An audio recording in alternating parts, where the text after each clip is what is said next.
The words hung in the air like poison gas, seeping into every corner of our dining room until I could barely breathe.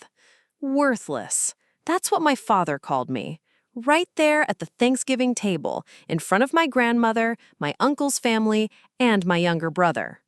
Not disappointing, not misguided, worthless, as if 22 years of my life amounted to absolutely nothing. Before we jump back in, tell us where you're tuning in from, and if the story touches you, make sure you're subscribed, because tomorrow I've saved something extra special for you. But 6 months later, when Channel 7 News pulled up to our house with cameras rolling and reporters asking neighbors about the incredible young woman who's changing lives in Millbrook, my parents suddenly had a very different story to tell. The trouble started long before that devastating Thanksgiving dinner. My name is Jessica Chen, and I grew up in Millbrook, a town where success was measured by exactly 3 things: your salary, your house size, and whether you drove a luxury car. My parents, David and Susan Chen, had all 3. Dad owned a successful accounting firm, Mom was a real estate agent who specialized in million-dollar homes, and they lived their lives like a carefully curated Instagram feed designed to impress their country club friends. I was supposed to fit into that picture perfectly. Graduate from college with a business degree, marry someone equally successful, and produce grandchildren who would attend the right schools and play the right sports. Instead, I graduated from State University with a degree in social work and immediately took a job at the Millbrook Community Center that paid barely above minimum wage. The disappointment in my parents' faces during my graduation ceremony was unmistakable. While other families cheered and took photos, mine sat in stony silence. During the car ride home, my mother's first words were, "Well, I hope you're planning to use that degree to get into corporate human resources or something practical." When I told them about my job at the community center, my father actually laughed. Not a happy laugh, but the bitter kind that cuts right through you. "Jessica, do you understand what we've invested in your education? 4 years of tuition, room and board, everything, so you could make $28,000 a year helping people who won't help themselves?" His knuckles were white as he gripped the steering wheel. "When are you going to start thinking about your future?" But I was thinking about my future, just not the one they'd planned for me. Working at the community center meant everything to me. I coordinated after-school programs for kids whose parents worked multiple jobs, organized food drives for families struggling to make ends meet, and ran support groups for single mothers trying to get back on their feet. Every day brought new challenges, but also moments of pure joy when I watched a shy kid gain confidence or helped a family find stable housing. My parents saw none of that value. Every family dinner became an interrogation about my career plans and when I was going to get serious about life.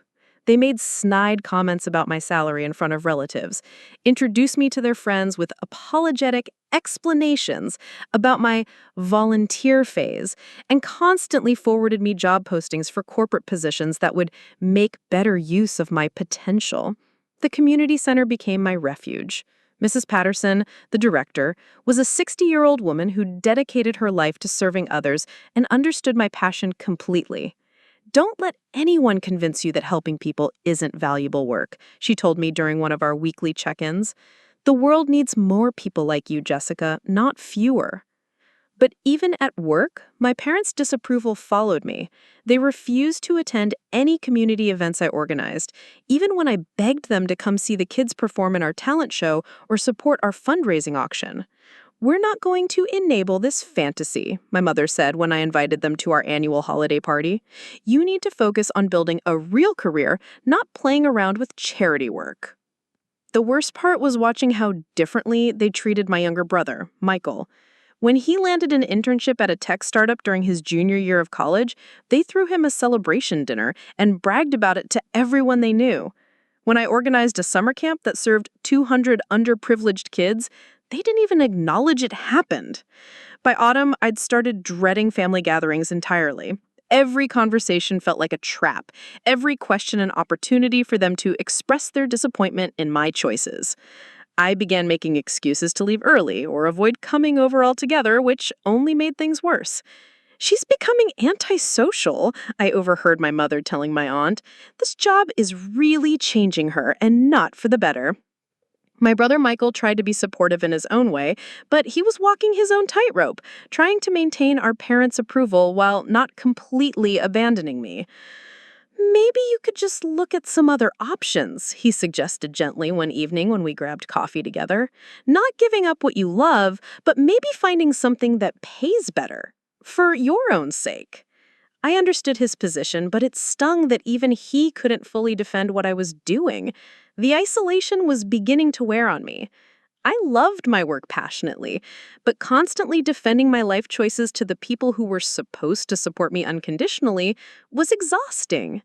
Then came that Thanksgiving.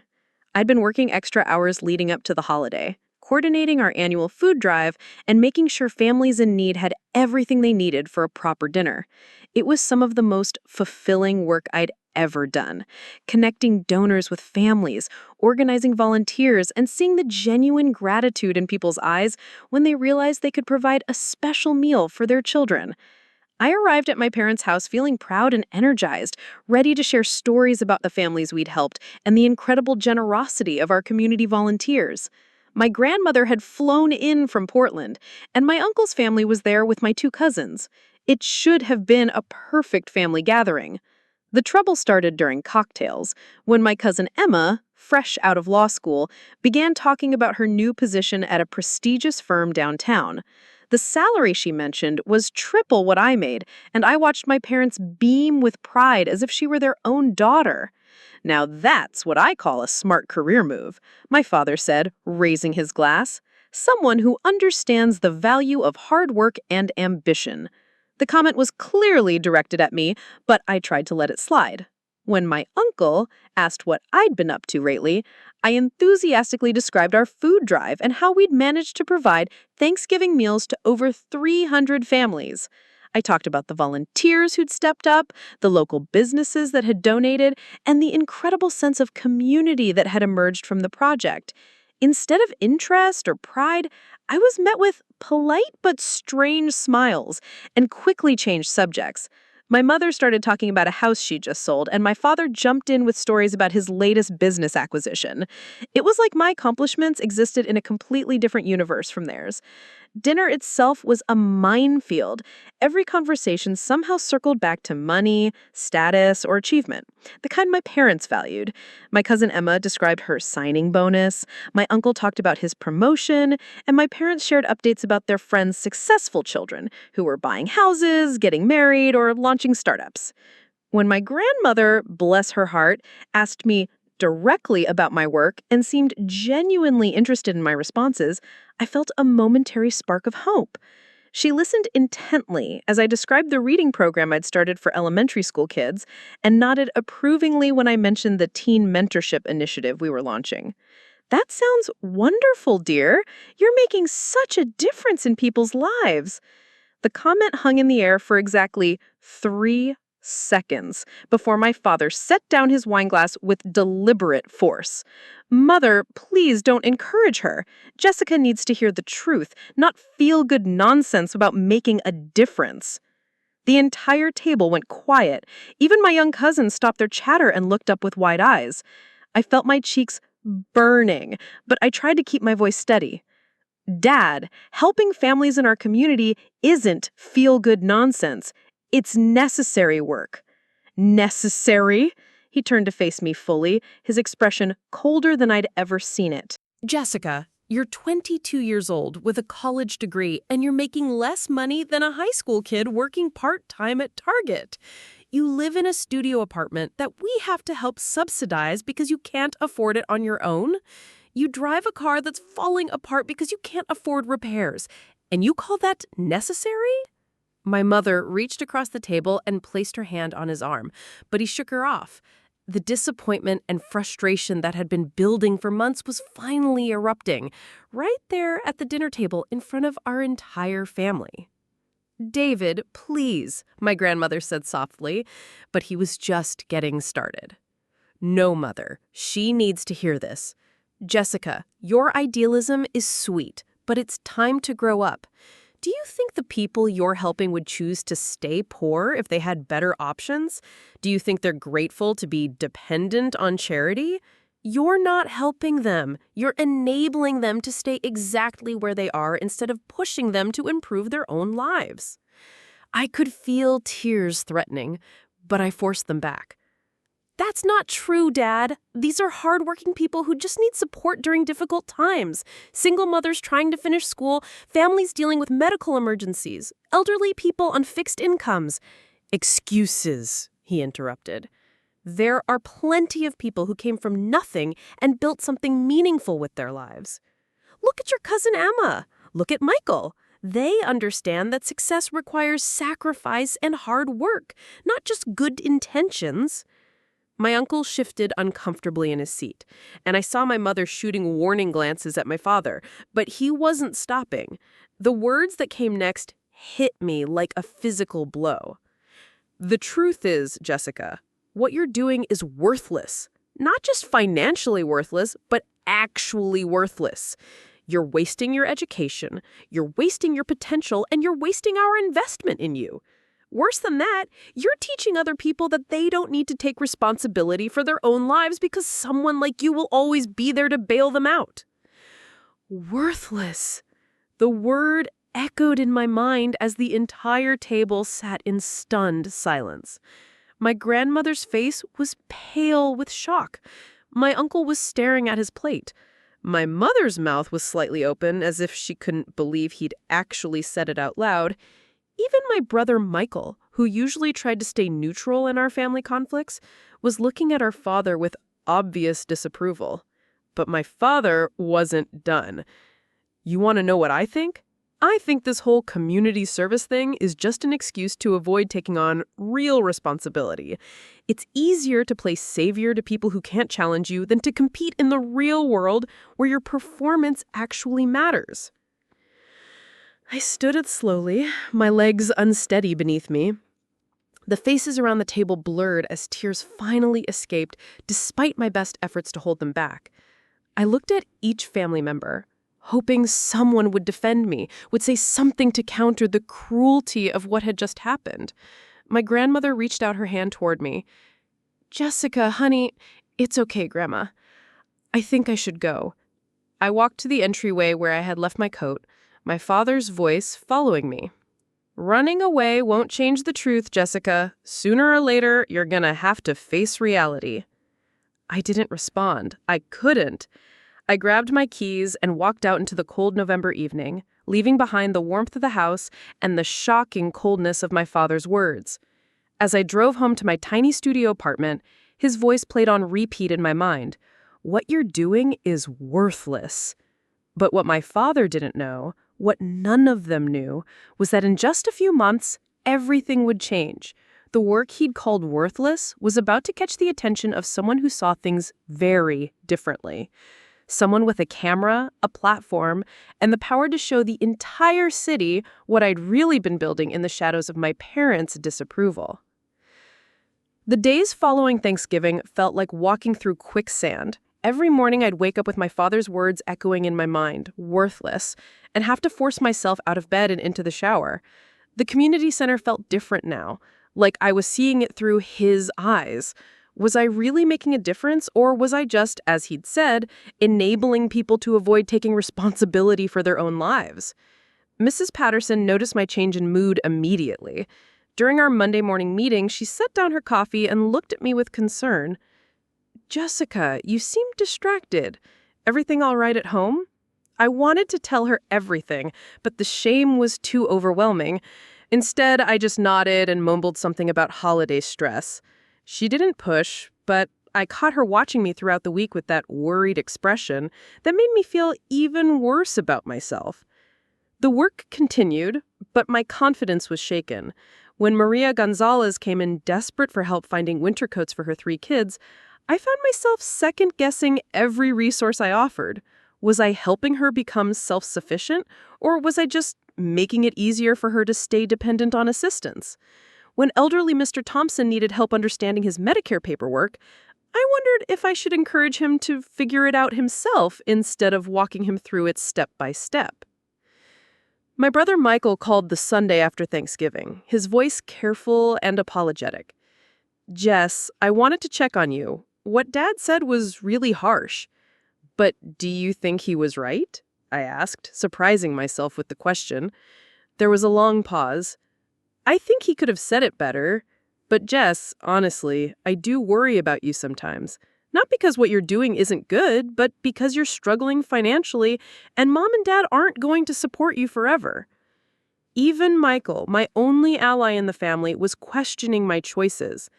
After we hung up, I sat in my tiny apartment staring at the stack of bills on my kitchen counter. Rent, utilities, student loan payments, car insurance. Michael was right. I was barely keeping my head above water, and every month felt like a juggling act or one unexpected expense could send everything crashing down. December brought new challenges at work. The holiday season was always our busiest time, with families needing extra support for gifts, meals, and heating bills. But this year, our funding had been cut due to city budget constraints, and we were operating with a skeleton staff. Mrs. Patterson had to let go 2 part-time employees, which meant the rest of us were working 60-hour weeks trying to keep up with demand. Preparing and narrating this story took us a lot of time, so if you are enjoying it, subscribe to our channel. It means a lot to us. Now back to the story. I threw myself into the work with desperate intensity, as if proving my value to the community could somehow erase my father's words. I organized toy drives, coordinated volunteer schedules, and spent my evenings making phone calls to arrange emergency assistance for families in crisis. The harder I worked, the more exhausted I became. But stopping meant facing the growing doubt that my father had planted in my mind. The breaking point came 3 days before Christmas. Sarah Mitchell, a single mother I'd been working with for months, came into my office in tears. She'd been laid off from her job at the grocery store, and with 2 young children and no family support, she was facing eviction. I'd helped her apply for emergency assistance, food stamps, and temporary housing, but the bureaucracy moved slowly, and she needed help immediately. "I don't know what else to do," she sobbed. "I've been working so hard to get back on my feet after the divorce, and just when things were getting stable, this happens. My kids are asking why we might have to move again, and I don't have any answers." I spent hours on the phone that day, calling every resource I could think of, pulling in favors from other organizations, and even reaching into my own meager savings to help cover her security deposit for a new apartment. By evening, we'd found her temporary housing and enough assistance to get through the immediate crisis. But as I drove home that night, my father's voice crept back in. Was I really helping Sarah build a better life, or was I just putting a Band-Aid on a deeper problem? Would she end up in the same situation again in 6 months? Was I enabling a cycle of dependency instead of encouraging genuine self-sufficiency? Christmas dinner at my parents' house was a stilted affair. They'd clearly decided to pretend the Thanksgiving incident had never happened, talking around me rather than to me, and keeping conversations focused on safe topics like the weather and their neighbors' holiday decorations. My grandmother had returned to Portland, so there was no buffer between me and their cold politeness. When my mother asked how work was going, I gave the briefest possible answers. When my father mentioned that his golf partner's daughter had just gotten engaged to a doctor, the implication hung in the air, unspoken but clear. Even my brother seemed uncomfortable with the tension, making awkward attempts at humor that fell flat in the strained atmosphere. The worst part was the gift exchange. My parents gave me a basket of expensive bath products and a gift card to a clothing store. Practical, impersonal gifts that felt like an afterthought. When I gave them the photo album I'd carefully compiled of community center events and families I'd helped, my mother flipped through it politely and set it aside without comment. My father didn't even look at it. "Thank you, dear," my mother said, with the same tone she might use for a neighbor who'd brought over cookies. Very thoughtful. I left early, claiming I had to check on some families who might need emergency assistance over the holiday. It wasn't entirely untrue, but mostly I just couldn't stand another minute in that house where my life's work was treated like an embarrassing hobby. January brought a harsh wake-up call. My car finally gave up completely, stranding me in the community center parking lot with a dead engine and a repair estimate that exceeded my monthly salary. I couldn't afford to fix it, and I couldn't afford to replace it. For the first time since I'd started the job, I had to ask Mrs. Patterson for an advance on my paycheck just to get my car towed. "Jessica, is everything okay?" she asked as she wrote out the check. "You've seemed overwhelmed lately." I finally broke down and told her about my family situation, about my father's words at Thanksgiving, and about my growing financial struggles. She listened without judgment, nodding occasionally and handing me tissues when I started crying. "I'm starting to wonder if he's right," I admitted. "Maybe I am just avoiding real responsibility. Maybe I should find a job that actually pays enough to live on." Mrs. Patterson was quiet for a long moment. Then she pulled out a thick folder from her desk drawer. "Jessica, I want you to see something. These are letters and thank you notes from people you've helped over the past year. I've been saving them because I knew you'd need to see them someday." She spread dozens of handwritten notes across her desk. Letters from parents whose children had thrived in our after-school program, thank you cards from elderly residents who'd gotten help navigating social services, photos from families who'd found stable housing with our assistance, story after story of lives that had been genuinely improved because of the work I was doing. "Sarah Mitchell sent this last week," Mrs. Patterson said, pulling out a card with a picture of Sarah and her 2 children in their new apartment. "She wanted you to know that she got a better job at the medical center and has been able to pay all her bills on time for 3 months running. She said you didn't just help her with housing, you showed her that someone believed in her ability to rebuild her life." Reading through those letters, I felt something shift inside me. These weren't people looking for handouts or avoiding responsibility. They were individuals facing legitimate hardships who needed temporary support to get back on their feet. My work wasn't enabling dependency. It was providing the stability that allowed people to take the risks necessary for genuine improvement. But even as my confidence in my work returned, my family situation continued to deteriorate. My parents stopped inviting me to family dinners, and when I called to check in, our conversations were brief and awkward. My mother would give me updates on Michael's achievements and their social activities, but she never asked about my life or work. It was as if they'd decided to slowly write me out of the family narrative. The isolation was crushing. I'd find myself driving past their house sometimes, seeing the warm lights in the windows and wondering what they were talking about over dinner. Did they discuss me at all, or had they simply moved on as if their older daughter had never existed? The final blow came in early February when I ran into my mother at the grocery store. She was with her friend Margaret, and when she spotted me, her face flushed with what looked like embarrassment. "Oh, Jessica," she said stiffly. "Margaret, you remember my daughter." Margaret smiled politely, and I could tell she was searching for something appropriate to say. "How's the job going, dear? Still working with children?" Before I could answer, my mother jumped in. "She's taking some time to figure out her next steps. You know how it is with young people these days. They need time to find themselves." The casual dismissal of my work, the way she had reframed my career as a temporary phase, hit me harder than my father's angry words at Thanksgiving. At least his cruelty was honest. This polite erasure of everything I'd accomplished felt like a deeper betrayal. I made some excuse and left the store quickly, but not before I heard Margaret asking my mother, "Is she still living in that tiny apartment downtown?" And my mother's mortified response, "We're hoping she'll come to her senses soon."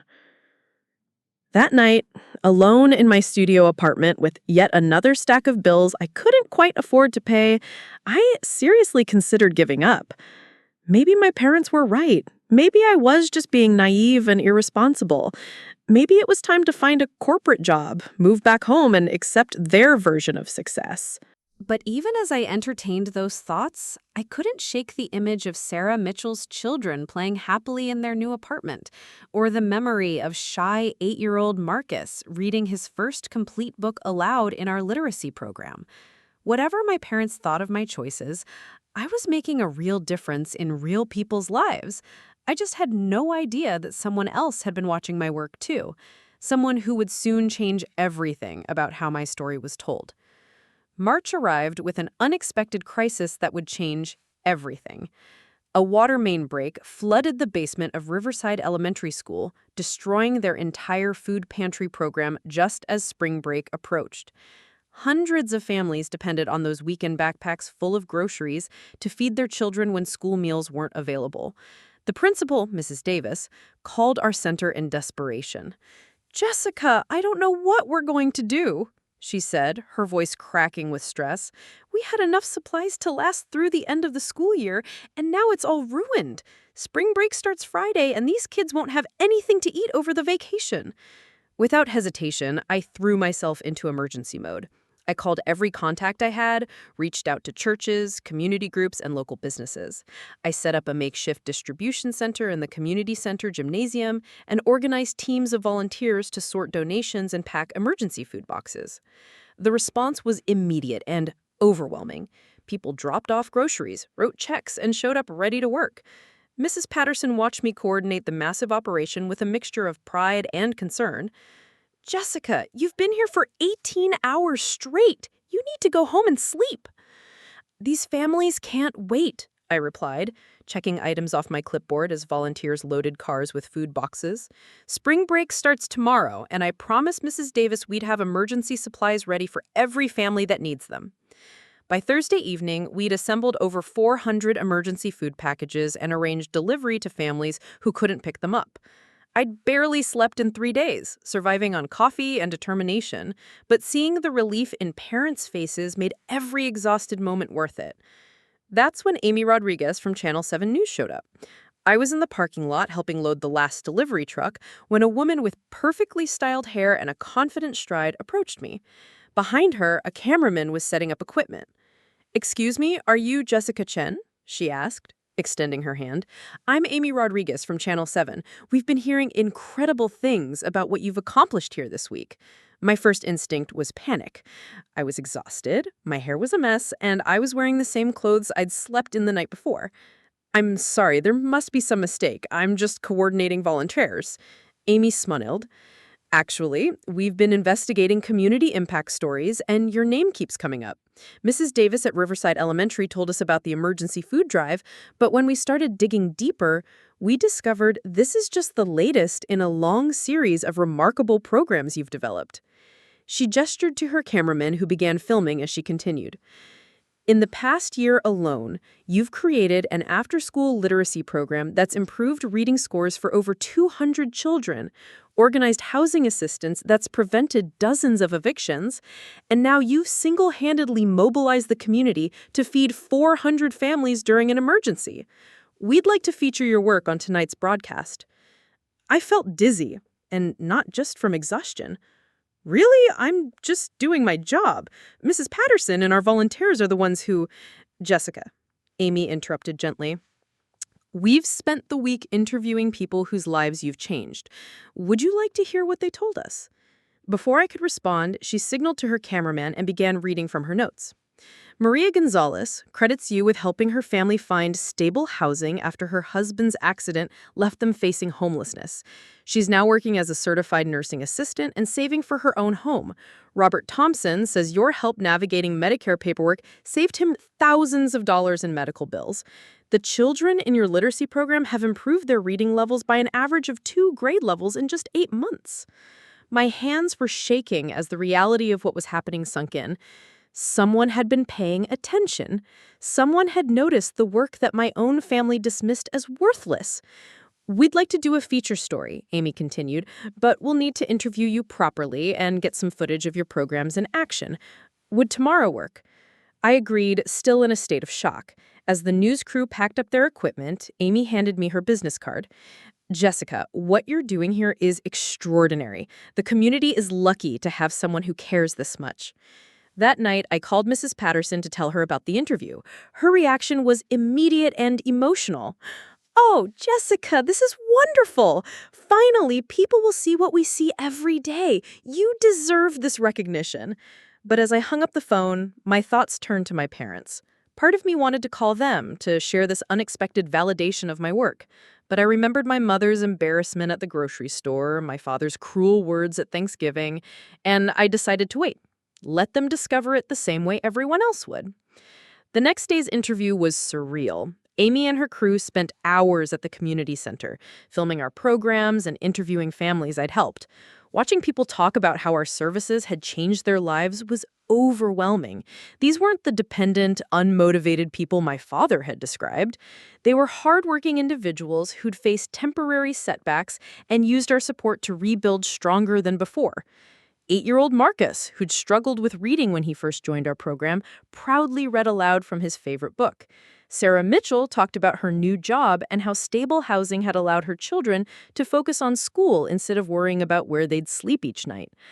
Elderly Mrs. Foster described how our computer classes had helped her stay connected with her grandchildren across the country. "The thing about Jessica," Sarah told the camera, "is that she doesn't just give you help, she believes in you. When I was at my lowest point, convinced I was a failure as a mother, she saw strength in me that I couldn't see in myself. She didn't just help me find housing, she helped me remember that I was capable of building a good life for my children."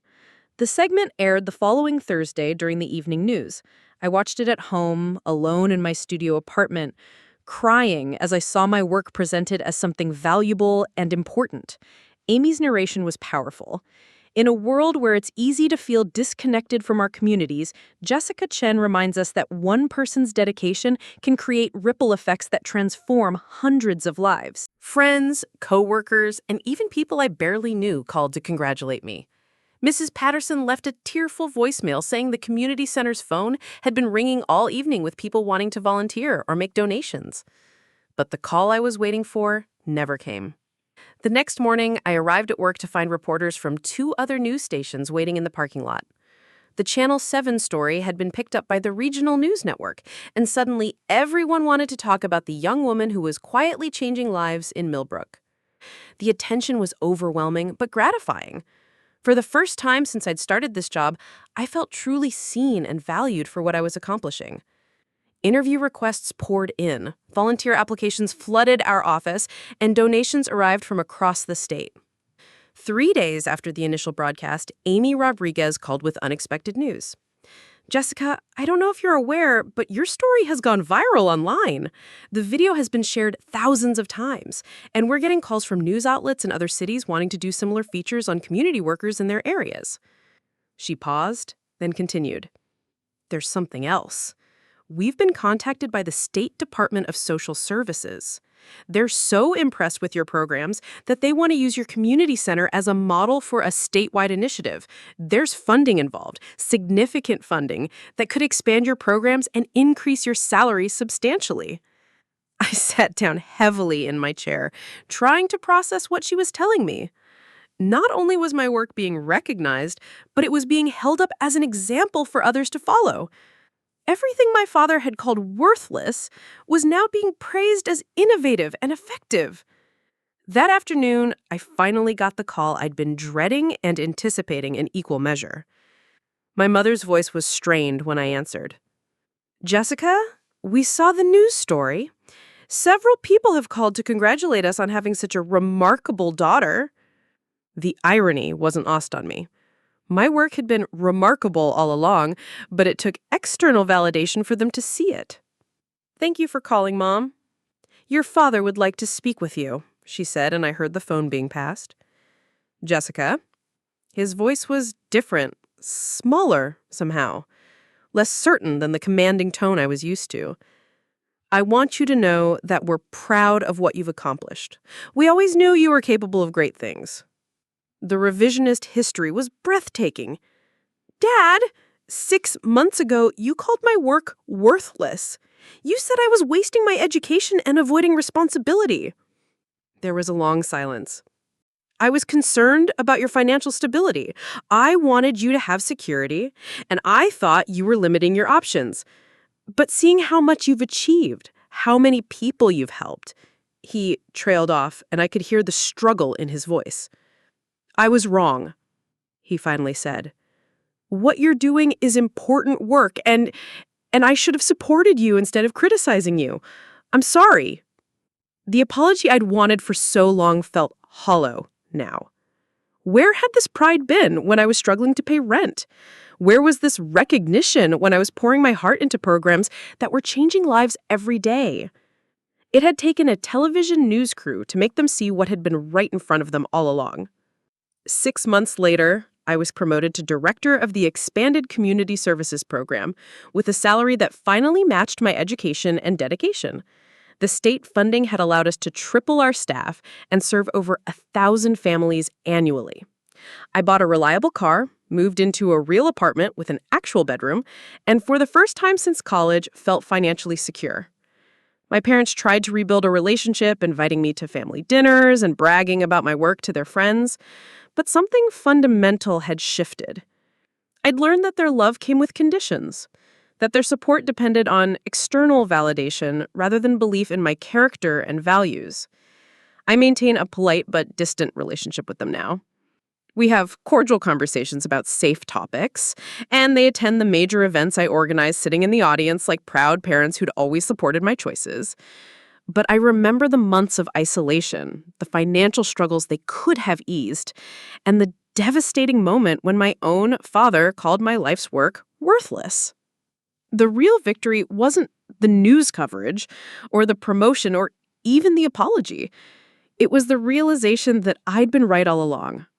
The work I was doing mattered, the people I was helping deserved support, and creating positive change in my community was exactly the kind of success worth pursuing.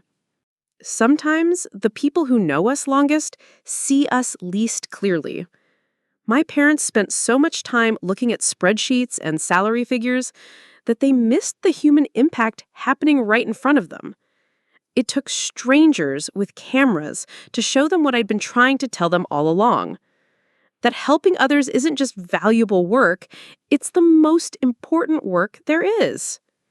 And while my parents may have needed a television news crew to see my worth, I'd learned something even more valuable. I'd learned to see it myself. 2 years have passed since that life-changing news broadcast, and the transformation has been beyond anything I could have imagined. The Jessica Chen who once questioned her worth in a tiny studio apartment feels like a different person entirely. Not because I changed who I was, but because I finally found the courage to fully embrace who I'd always been. The state initiative that grew from our programs has now been implemented in 12 communities across 3 states. What started as a local community center serving families in Millbrook has become a blueprint for comprehensive social services nationwide. I've testified before state legislative committees, spoken at national conferences, and consulted with organizations from California to Maine about replicating our model. Last month, I received a letter from the White House Office of Social Innovation inviting me to participate in a roundtable discussion on community-based solutions to poverty. The girl whose father once called her work worthless was now being asked to advise federal policymakers on social services strategy. But the recognition that means the most comes from the people whose lives intersect with ours every day. Marcus, the shy 8-year-old who struggled with reading, is now 10 and has been accepted into the Gifted and Talented program at a school. He still stops by the center after classes to help younger children with their homework. And watching him patiently sound out words with kids who remind me of his younger self never fails to make me smile. Sarah Mitchell completed her nursing program last year and now works at Millbrook General Hospital. She bought her first house this spring, a modest 3-bedroom ranch, where her children finally have their own rooms and a backyard for their dog. When she handed me the keys to take the first tour, she said something that still gives me chills. None of this would have happened if you hadn't seen something in me that I couldn't see myself. The ripple effects extend far beyond individual success stories. The businesses that initially donated to our emergency food drive have become ongoing partners, creating internship programs and job placement initiatives for our clients. Millbrook Community College now offers evening classes at our center, making education accessible to parents who can't attend traditional daytime programs. 3 families who received our services have started their own small businesses and now employ other community members. Dr. Rebecca Martinez, a social work professor from the State University, has been documenting our programs for an academic study on community intervention effectiveness. Her preliminary findings show that our comprehensive approach results in long-term self-sufficiency rates nearly 3 times higher than traditional assistance programs. What makes Jessica's model so successful, Dr. Martinez explained during a recent interview, is that it addresses systemic barriers rather than just symptoms. Instead of simply providing temporary relief, these programs create pathways for sustainable change. The financial transformation has been equally dramatic. My salary as director now exceeds what my father earned at my age, and I've been able to purchase a beautiful townhouse just outside downtown Millbrook. The guest room that my parents have never seen is filled with thank you letters, awards, and photos from families whose lives have been touched by our work. More importantly, I've been able to establish the Chen Family Foundation, providing emergency grants to young people pursuing careers in social services who face family opposition or financial barriers. The irony of the name isn't lost on me, using my family's legacy to support exactly the kind of work they once condemned. The foundation's first recipient was Elena Rodriguez, a 21-year-old whose immigrant parents wanted her to pursue business instead of her passion for childhood development. Her story reminded me so much of my own struggles that I personally mentored her through her first year of graduate school. She's now working with refugee families, creating programs that help children maintain their cultural identity while adapting to American schools. My relationship with Michael has evolved into something deeper and more authentic than our childhood bond. He left his tech job last year to start a nonprofit that provides financial literacy training to low-income families, directly inspired by witnessing the transformation in my career. We've become true partners in our work, and he often jokes that I'm the one who taught him what success really looks like. I spent years thinking Dad was right about ambition and achievement, he told me recently over coffee. It took watching you change hundreds of lives to realize that impact matters more than income, though it's pretty cool that you ended up with both. The relationship with my parents remains complicated, but has found a new equilibrium. They attend every major event I organize, and my mother has become an unexpected advocate for our programs among her social circle. Her real estate connections have helped several families find affordable housing, and she's donated significantly to our cause.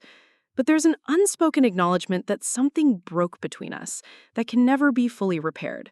My father struggles the most with reconciling his past criticism with my current success.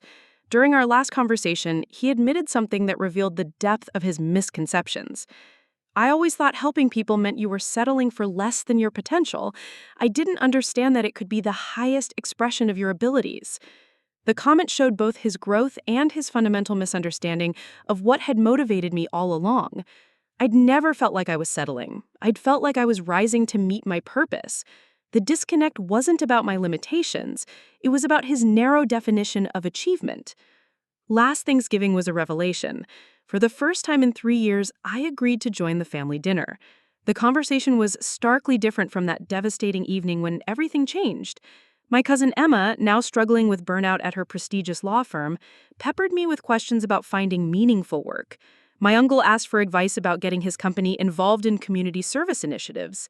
Most surprisingly, my grandmother, now 85 and sharper than ever, pulled me aside after dinner with a confession. Jessica, I want you to know that I was proud of you even when your parents couldn't see it. That Thanksgiving when your father was so cruel, I went home and researched everything you were doing. I called Mrs. Patterson myself to understand your work better. She handed me a thick scrapbook filled with every news article, every mention of our programs, every photo she could find of community events I had organized. I've been documenting your real achievements all along, she said with tears in her eyes. Someone in this family needed to bear witness to what you were actually accomplishing. The scrapbook was more meaningful than any professional recognition I had received. My grandmother had seen my worth when it mattered most, when I was struggling, when my own parents had turned away, when I needed validation from someone who shared my blood and my history. The most unexpected development came 6 months ago, when Channel 7 News invited me back for a follow-up feature. Amy Rodriguez, who'd first told my story, wanted to document the long-term impact of the programs that had grown from our initial crisis response. During the interview, she asked a question that stopped me cold. Jessica, knowing what you know now about how your story would unfold, would you change anything about those difficult early years? I thought about the sleepless nights worrying about rent, the isolation when my family withdrew their support, the crushing moment when my father called my life's work worthless. I considered the financial struggles, the self-doubt, the times I questioned whether I was truly making a difference. No, I answered without hesitation. Those challenges taught me that external validation can't be the foundation of your self-worth. If I'd had my parents' support from the beginning, I might never have developed the independence and certainty I needed to build something lasting. The struggle made me stronger, and it made my eventual success more meaningful. The feature aired last month, and among hundreds of responses was an unexpected email from a viewer in Oregon. I'm a 24-year-old teacher whose family thinks I'm wasting my potential by working in public schools instead of private practice. Your story reminded me that changing lives is never a waste, regardless of what anyone else thinks.